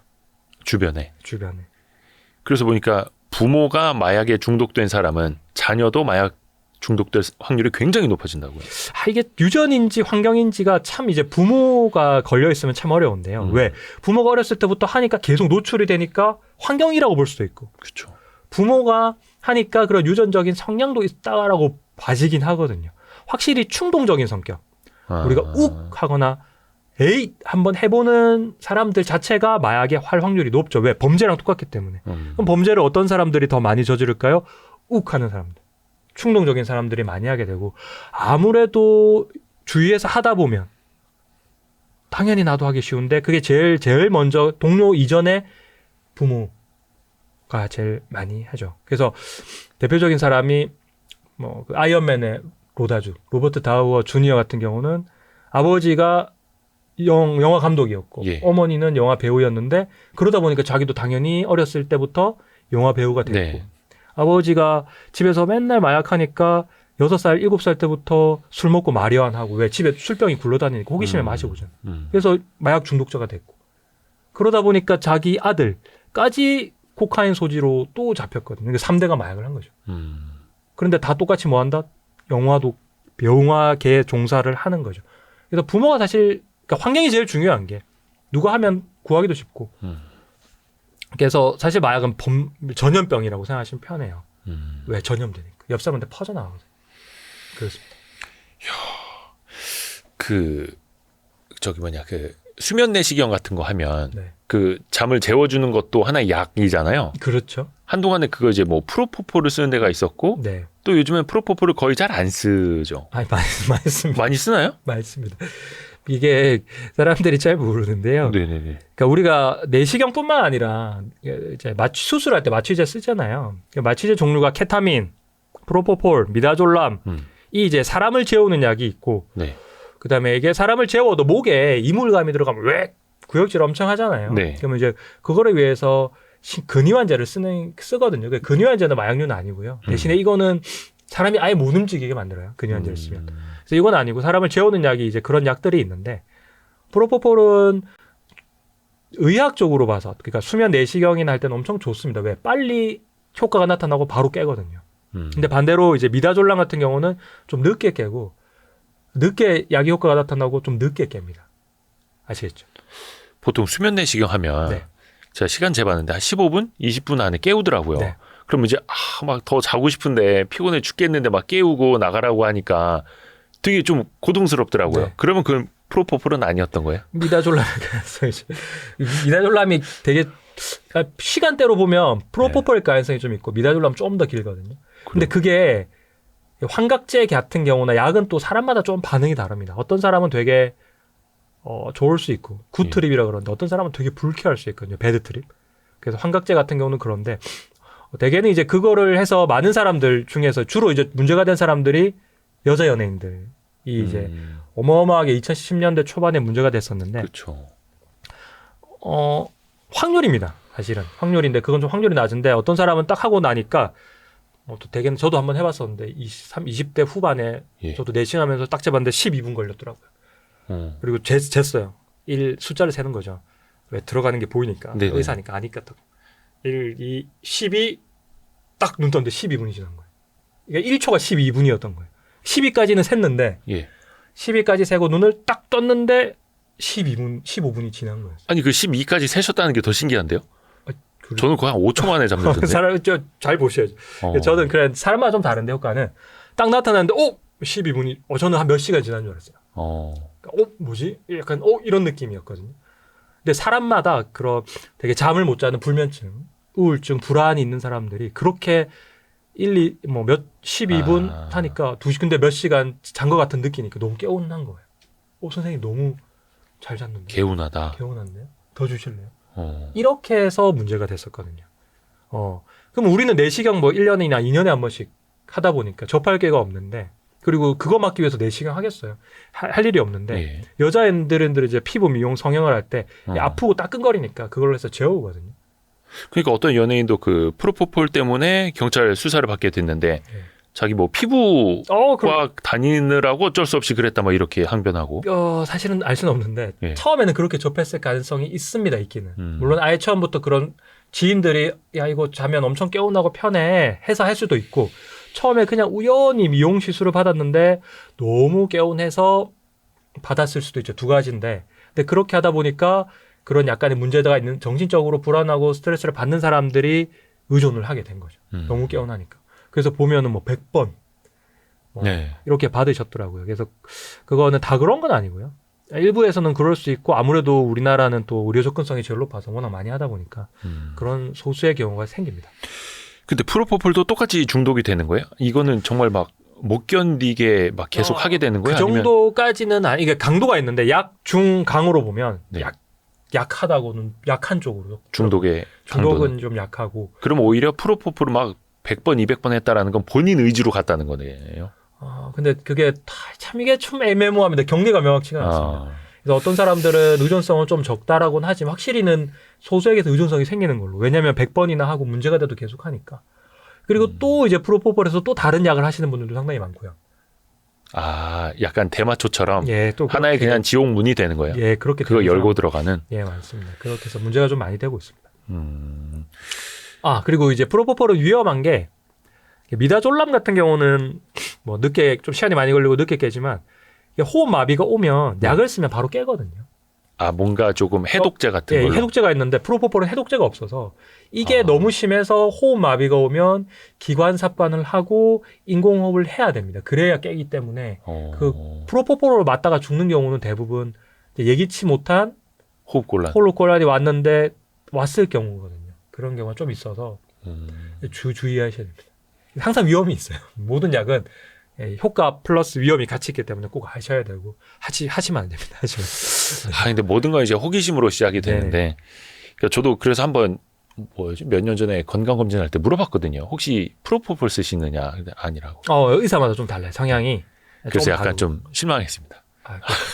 나도 한번 개운하게 왜냐면 여러분 해보신 분은 계시겠지만 사람마다 다르고요. 소수만 좀 개운하다고 느껴요. 그게 정신적으로 불안한 사람들. 근데 그거를 떠나서 이제 내시경 하면 속 되게 가스 넣어서 하니까 더부룩하고 기분 안 좋잖아요. 근데 깼는데도 기분 안 좋고 속은 더부룩하고 가스 차고 배 아프고 이러고 있는데 빨리 나가라고. 죄송합니다. 이게 병원 좀 편안하게 누워서 잘 수 있는 병원 꼭 찾아가시기 바랍니다. 이번에는 그 얘기를 좀 해보면 좋을 것 같아요. 지금 그 북한에서 최고 수출 품목 중에 하나가 마약이라고요. 북한 어디서 뭘로 마약을 만드는 거예요? 북한 마약을 또 얘기해야 되는데, 이게 이제 마약을 팔려면 사는 나라가 있어야 되거든요. 그럼 이제 사는 나라는 무조건 선진국, 만드는 나라는 후진국입니다. 딱 이렇게 생각하시면 편하고. 그러면 이제 마약을 주로 사는 나라는, 북한에서 만든 마약은 이제 업계열과 다운계열 두 가지인데, 다운계열 헤로인, 그다음에 업계열 메스암페타민 필로폰입니다. 그러면 이제 자 원래는 이제 1990년대 생각하시면 되는데 북한이 그때 어떤 일이 있었을까요? 고난의 행군, 홍수, 가뭄으로 어마어마하게 많은 사람들이 죽었어요. 네네네. 먹을 것도 없고 당연히 식료품이 있겠어요. 근데 이제 북한 자체가 이제 돈을 벌어야 되잖아요. 네. 북한 물건 중에 살 물건이 있어요. 뭐가 있지? 세계 경제에서 북한이 상품성에서 우위를 가질 수 있는 물건 글쎄요. 없거든요. 예. 근데 돈은 필요하잖아요. 북한에 석유도 없고 핵 만든다고 돈은 외화는 필요하고 그럼 팔아야 되는데 세계 시장에서 경쟁할 수 있는 물건 자체가 뭐 불법 무기, 그다음에 위조 지폐, 밀수. 그럼 가장 수익성 많이 남는 게 다른 데는 안 파는 게 뭐다 마약. 그래서 90년대에 도라지 백도라지 사업이라고 해서 아편을 국가에서 재배했죠. 백도라지 사업. 예, 90년대 본격적으로 했었는데 거기서 아편에서 모르핀을 추출한 다음에 헤로인을 만들었습니다. 그래서 팔고 있고. 그다음 두 번째 이제 다운 계열이죠. 첫 번째 다운 계열인데 그리고 이제 그러면 이제 국가에서만 만드느냐? 아니요. 국민들도 약이 없어요. 진통제랑 해열제가 하나도 없거든요. 인민들. 인민들 지금 인민들 북한 백성이라 인민이라 하더라고요. 인민이라고 할게요. 예. 그럼 이제 그 사람들도 약이 있어야 되는데 약이 없지 않습니까? 예. 그러면 아까 얘기했죠. 마약은 처음에 뭐로 시작했다? 진통제. 몰핀, 아편은 예전부터 동의보험에서 나옵니다. 진통제로. 그러면 양귀비를 키우는 거예요. 집에서. 텃밭에서 상추 키우듯 양귀비를 키워서 재배해서 자기들이 약으로 쓰는 거죠. 진통제로. 참 슬픈 나라인데. 그 다음에 첫 번째가 그렇고 두 번째인데 필로폰, 메스암페타민, 히로뽕을 북한에서 전문적으로 재배하는 거죠. 이게 역사가 엄청 긴데 원래는 이제 1940년대, 40년대 세계 2차 대전에서 독일과 일본이 필로폰을 마치 자양강장제처럼 왜 흥업 계열이니까 잠도 안 자고 밥도 안 먹고 열심히 일할 수 있으니까 자양강장제를 썼습니다. 특히 군인들한테. 군인들, 뭐 노동자들 다 썼죠. 약국에서도 팔았으니까. 그냥 사면 됐었거든요. 근데 이게 알고 보니까 중독성, 의존성 있으니까 금지한 겁니다.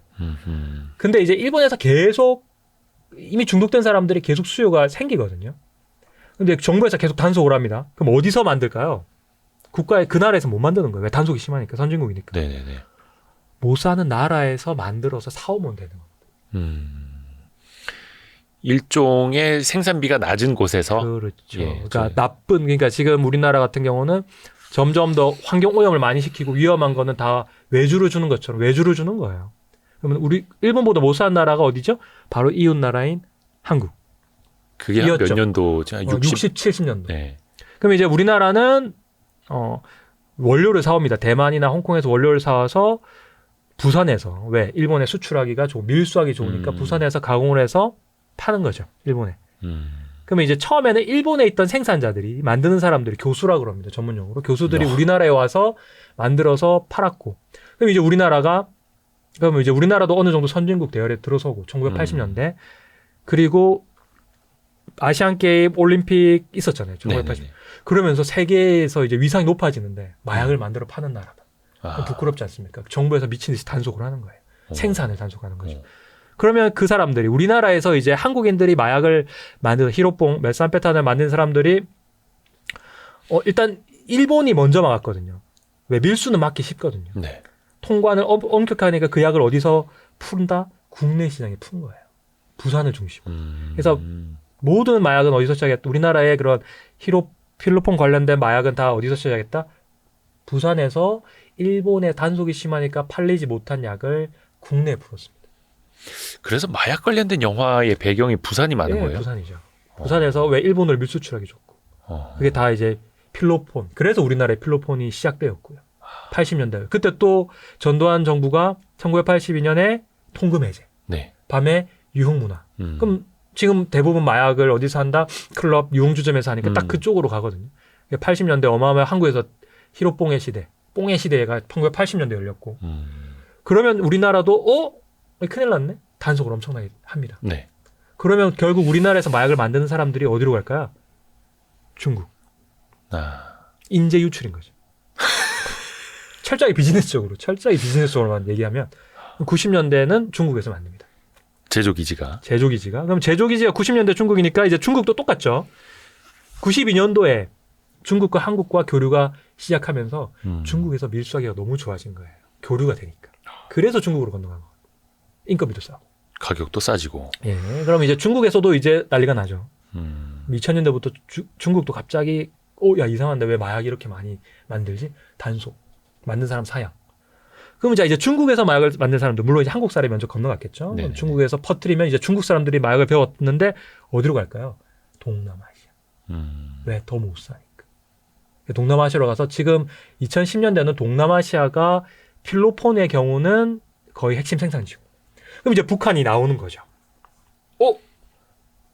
북한이 더 중국에서 만든 사람들이 북한의 기술을 전해주는 거예요. 플러스 북한 자체는 더 좋은 게 있죠. 자체 국가에서 하니까 박사, 석박사들, 약학 대학원생, 약학 교수들, 진짜 교수를 만들게 하는 거예요. 진짜 전문 인력이 전문적으로. 제약회사에서 만드는 거예요. 그러면 품질의 차이가 어마어마한 거죠. 100%, 99%가 나옵니다. 거의 이제 국가 단위로 진행하는 사업이니까. 제약회사에서 필로폰을 만드니까 품질이 순도 97% 이상은 다 북한산으로 나와버리는 거죠. 그럼 이제 글로벌 마약 시장에서 북한산이라고 하면 이제 퀄리티를 막 인정받는 거예요. 그렇죠.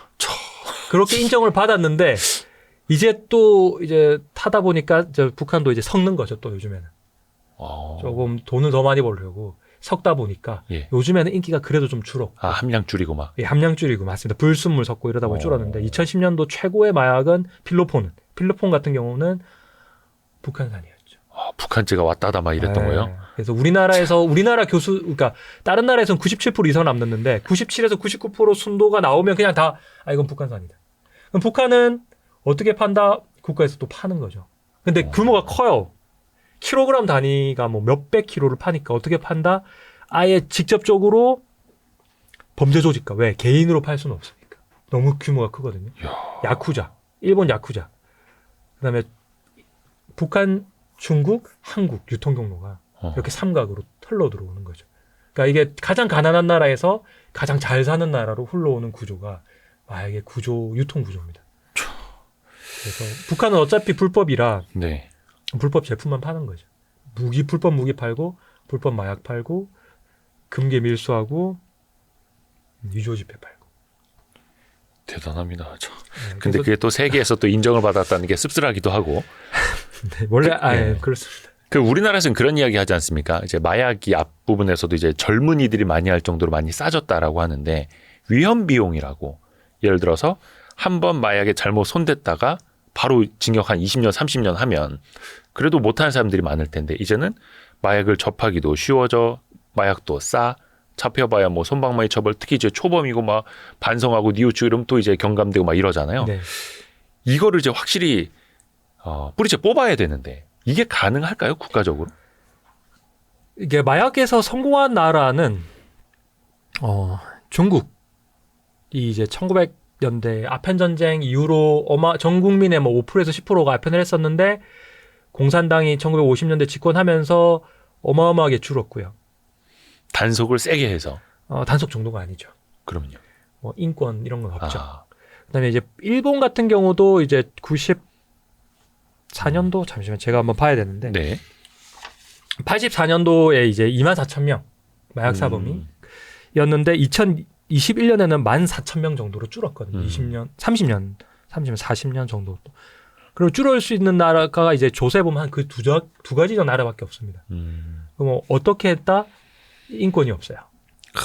그거를 각오하고 하면은 줄일 수 있는데 그럼 과연 그 방법이 가능하겠느냐? 지금 거의 이제 삼천교육대 수준으로는 해야 잡을 수 있다. 일본은 야쿠자를 단속을 했는데 왜 야쿠자의 주일 수입원이 이제 도박, 마약, 매춘이었거든요. 그런데 이제 그거를 이제 줄이려고 단속을 하는데 한 번이라도 이제 그런 조직 사범 그 조폭 이름의 명단에 오르면 핸드폰도 안 나와요. 모든 신용을 잃어버리게 만든 거예요. 통장도 그냥 신용불량자를 바로 만들어버려요. 그래서 7만 명에서 2만 명으로 줄었어요. 조폭들이. 그래서 요즘 조폭들 보면 그 영화에서 보면 이제 불쌍한 취급을 받거든요. 근데 이제 말이 많았죠. 그거 인권 침해 아니냐? 인권 침해 맞거든요. 네네네. 근데 그렇게까지 할 수 있을까요? 그리고 다른 죄와의 형평성을 고려하면 더 강한 형량을 부여하기는 사실상 어렵죠. 사형을 시켜라. 말은 쉽죠. 그 사형 우리나라 사형 지금 몇십 년째 실제로 한 적은 없잖아요. 그럼 사형 무기징역 하겠다. 하는 그리고 비용은 만약에 무기징역을 더 강한 징역을 때리고 뭐 30년 동안 사회에서 격리를 영원히 할 수 있을까라는 생각을 하면 현실적으로 불가능한 방법인 거죠. 그래서 이제 중국 같은 경우는 그랬고 미국도 뭐 미국 같은 경우 소위 물건이 어디서 일단은 이제 우리 공급 물건이 어디서 들어온다? 더 못 사는 나라에서 더 가난한 나라에서 들어오거든요. 그러면 이제 우리나라 사람들한테 엄청나게 징역을 때린다고 하더라도 동남아시아 1년 연봉이 한 300만 원에서 뭐 많으면 500만 원인데 1kg만 들고 오면 500만 원을 주거든요. 그러면 1년치를 받을 수 있는데 안 하겠어요? 그렇게 생각하면 쉽죠. 더 위험을 감수하게끔 만드는 환경이네요. 그렇죠. 그게 한번 해볼만 하죠. 그들 입장에서는. 네, 우리 입장에서야 남는 장사, 남는 장사. 왜냐, 어차피 뭐 잃어봐야. 그리고 어차피 그 나라는 뭐다? 부정부패가 워낙 심하기 때문에 돈을 주면 돼요. 경찰한테. 그러니까 이게 뿌리 뽑을 수 없는 게 생산을 뿌리를 뽑을 수가 없어요. 그럼 생산이 있으니까 무조건 불법 유통을 할 수밖에 없죠. 그게 또 후진국일수록 그게 또 가능하고. 그러니까 옆에 후진국이 있으면 그리고 더 이제는 뭐다 예전처럼 교류가 훨씬 쉬워졌잖아요. 물건들이 들어오기 더 쉽고 지금 우리 해외 직구 언제든지 가능한데 해외 직구로 마약을 하면 되는 거예요. 그러니까 유통에서 생산 유통에서 과연 막을 수 있을까 앞으로 마약을 아무리 단속을 열심히 한다고 하더라도 1년에 우리나라에 들어오는 택배 건수가 9천만 건? 1%가 단속을 아무리 해도 막을 수는 없죠. 미국 같은 경우는 멕시코에서 들어오잖아요. 국경이 3,000km가 넘잖아요. 네네. 그러니까 방벽을 다 세운다고 가능할까요? 몸에 숨기는 것. 바다를 통해서. 배 밑에 붙여서. 어마어마하게 많은 방법. 그리고 이제 단속을 어마어마하게 강화하면 처음 하는 사람들은 너무 비싸니까 안 할 수 있는데 아까 얘기했지만 중독이 생기거나 내성이 생긴 사람들은 어떻게 해서든지 구하려 하거든요. 그럼 가격이 철저하게 수요와 공급의 입장에서 보면 수요는 그대로인데 공급이 감소하면 가격이 더 오르고 윤이 올라가니까 가난한 후진국 사람들은 오히려 더 한탕 노릴 수 있죠. 유통에서. 또 우리나라 같은 경우는 이제 요즘엔 MG 조폭이라고 해서 또 활개를 친다고 하는데 그래서 이제 금융 사기라든지 주가 조작도 MG 조폭이 많이 한대요. 또 그 친구들이 또 이제 대학 나오고 많이 배운 사람들이 있다고 해서 마약 관련된 범죄도 이제 또 MG 조폭 쪽으로 가는 거 아니냐 이런 또 우려도 우리나라 많이 나오는데 그래서 법무부에서도 뭐 마약과의 전쟁 선포하고 했잖아요. 네. 그게 좀 어떻게 성과가 나나요, 우리나라는? 마약과의 전쟁은 성과는 무조건 있습니다. 그래요? 일단 하면 마약 사범자 수가 어마어마하게 증가합니다. 단속 많이 하니까. 일단 단속하니까. 그러면 자 이제 단속을 했으니까 사실 단속 때문인지 마약이 늘었는지 둘 다겠지만 2022년도에 18,000명에서 2023년도 마약과의 전쟁 선포하고 2023년도 작년이죠. 27,000명. 50%가 늘었거든요. 그럼 첫 번째 늘었습니다. 그럼 이제 그 사람들이 감옥을 갈 거예요. 조사를 받겠죠. 네. 그럼 마약을 한 사람도 있을 거고 마약을 판매하는 사람도 있을 거예요. 마약 판매하는 사람들은 뭐 징역 3에서 7년 정도 받고 나오겠죠. 그럼 그 사람들이 3년 후에 나왔어요. 제가 수감해서 풀어놨어요. 그럼 어떻게 될까요? 또 하겠죠. 예. 그게 우리나라가 범죄와의 전쟁을 한 번 더 한 적이 있어요. 노태우 정권 때. 예. 그때 나와 있어요. 검찰이 쓴 그런 보고서에 나와 있는데 딱 하면 엄청나게 단속을 하고 인권을 탄압할 정도로 하면 한 3년에서 5년 정도는 줍니다. 일단 잡히는 사람은 처음에 늘다가 주는데 3년에서 5년 후에 풀려나면 다시 한다는 거죠. 그러니까 이게 계속 도돌이편데. 그렇죠. 공급만 줄여서는 공급만 줄이는 거죠. 공급 경제 채널이잖아요. 수요와 공급에서 예. 수요가 있는 한 공급은 어떻게든 생기거든요. 그래서 수요를 잡아야 된다. 그러면 수요는 두 가지 측면인 거죠. 처음 하는 사람, 중독돼서 계속하는 사람. 네. 그러면 처음 하는 사람들한테 막으려면 뭐가 필요할까요? 마약을 하지 마. 왜 하지 말아야 되죠? 위험하니까. 어떻게 위험하죠? 교육. 예. 첫 번째 교육이 제대로 된 교육이 필요하고. 자, 중독된 사람은 다시 안 하려면 뭐가 필요하다? 재활과 치료가 필요하게 됩니다. 알죠? 제가 사실 이런 얘기하면 댓글 바로 달립니다. 사형시켜라. 영원히 격리시켜라. 불가능하지 않습니까? 불가능하고 그럼 이제 그 사람들을 다시 안 하게 하려면 재활과 치료밖에 없는 거죠. 범죄자인 동시에 환자라고 제가 계속 얘기를 하는 게 범죄자인 동시에 진짜 환자거든요. 최소 1년에서 1년 6개월의 전문적인 재활 치료가 필요하고요. 그 두 가지가 있어야지만 수요가 줍니다. 수요를 줄이면서 동시에 어마어마한 그런 공권력, 뭐 범죄와의 전쟁이든 마약과의 전쟁이 돼서 공급을 동시에 줄여야지 성공하지. 한쪽만 한다고 해서는 사실은 줄이기 어렵죠. 뭐 억만금을 주고서라도 나는 사겠다라고 하는 사람이 있으면 그 억만금을 벌기 위해서 만드는 사람은 반드시 생기고. 맞습니다. 그러니까 교육을 제대로 하고 재활치료도 병행을 해야 되고. 네, 그래서 이걸 세부적으로 보면 세 가지죠. 공급, 크게는 두 가지. 수요와 공급. 그 수요에는 처음 하는 사람, 중독돼서 계속하는 사람, 이 두 가지를 따로 접근해야 되는 거죠. 네, 그거를 좀 분리하면 이해하기 쉽습니다. 이게 형량을 더 강화해야 되지 않을까요? 형량 강화하면 5년, 7년 후에 나오면 예. 그 사람은 또 안 할까요? 그리고 이제 형량이 강화되면 그 사람들은 더 사회와 멀어지지 않습니까? 네. 그럼 나왔을 때 더 뭐를 할 수밖에 없다? 복귀가 안 되니까. 이게 그리고 또 형량을 강화하면 만약에 3년을 징역을 살릴 거 10년을 살리면 징역 그 관리하는 사람 수감비는 안 드나요? 그걸 누가 내나요? 우리 세금인데요. 그러면 자, 그 세금으로 일단 확률 뭐 50%지만 그 사람들을 재활치료에 써서 그 사람들이 다시 마약할 확률을 낮출 건지 그 돈으로 그냥 10년간 가둬놓을 걸지를 고민을 진지하게 해야 되죠. 그 사람이 밉고 무섭고를 떠나서 어느 게 더 효과적일까요에 대한 진지한 고민을 아무도 하지 않거든요. 똑같은 돈으로 똑같은 시간을 들여서 다시 재활을 할 거냐, 다시 사회 복귀시킬 거냐, 아니면 그냥 처벌로 끝날 거냐. 단순히 격리를 시키고 그럼 영원히 격리를 시킬 그 금액은 세금이 아니냐, 같은 돈 아니냐. 그러니까 효율성을 따져보자는 거죠. 또 최근에 제가 뉴스 보니까 그 마약 관련된 범죄를 제보를 하면 본인이 했더라도 좀 경감을 시켜주고 네. 또 포상금도 뭐 1억까지인가 더 늘려주고 네, 이거 나왔더라고요. 1억 포상금 10억 이상을 제보하면 1억 준다고 하더라고요. 네네네. 네. 그리고 처벌도 뭐 이렇게 봐주고. 그 플리 바게닝이라 그러는데 네. 그 미국에서 많이 하죠. 형량을 하는데 실제로는 우리나라에서 암암리에 많이 하고 있고요. 그러니까 형량을 좀 줄여주는 거죠.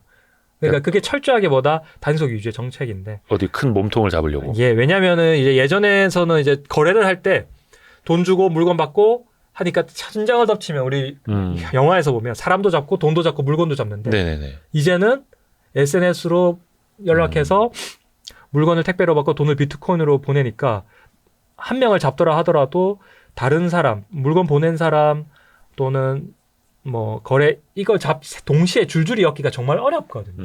그래서 아마 약간 고육지책으로 나온 거죠. 그래서 동시에 좀 여러 사람을 잡아가려고 그런 정책인데 물론 뭐 당연히 범죄를 좀 더 단속 많이 하고 할 수는 있는데 궁극적으로 그렇게 해서 리스크를 올리면 효과는 계속 얘기하지만 단속 많이 하면 올라가거든요.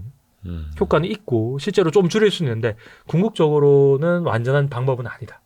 그게 좋아 보이지만 저도 1억 하니까 네. 와 이거 잠시만 야 이거 막 이런 생각이 들던데 네네네. 사실 전체 사회 분위기로 봐서 그런 방법을 통해서 해결하기는 쉽지 않죠.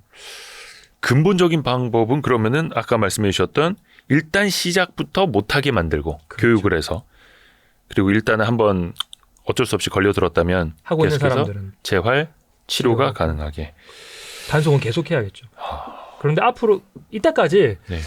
마약과의 전쟁, 그러니까 마약이 사실 줄어들진 않았죠. 계속 늘어나고 있고. 그리고 지금 접근성, 우리가 물건을 살 때 예전에는 마트를 엄청 많이 갔잖아요. 네. 근데 많이는 안 갔어요. 사실 일주일에 한 번씩 갔는데 요즘에는 쇼핑을 핸드폰으로 하다 보니까 훨씬 더 많이 하게 되거든요. 쓸모없는 필요 없는 물건도 더 많이 사게 돼요. 그러네. 간편하니까. 네네네. 그래서 마약과의 싸움 전쟁은 앞으로도 쉽지 않을 거고 전 세계적으로 좀 사실 우려되고 있습니다. 코로나가 또 있었거든요. 그래서 전 세계적인 물류 유통 과정이 막혔다가 그래서 20년, 21년도는 전 세계적으로 조금 마약이 분명히 증가하는 추세였는데도 잠시 멈췄다면 풀린 23년, 24년 올해죠. 올해부터 더 심하게 하는 게 세계적인 추세이긴 합니다. 이걸 또 근절을 해야 될 텐데 네. 그 의대 증원 이슈로 좀 넘어가 볼까요?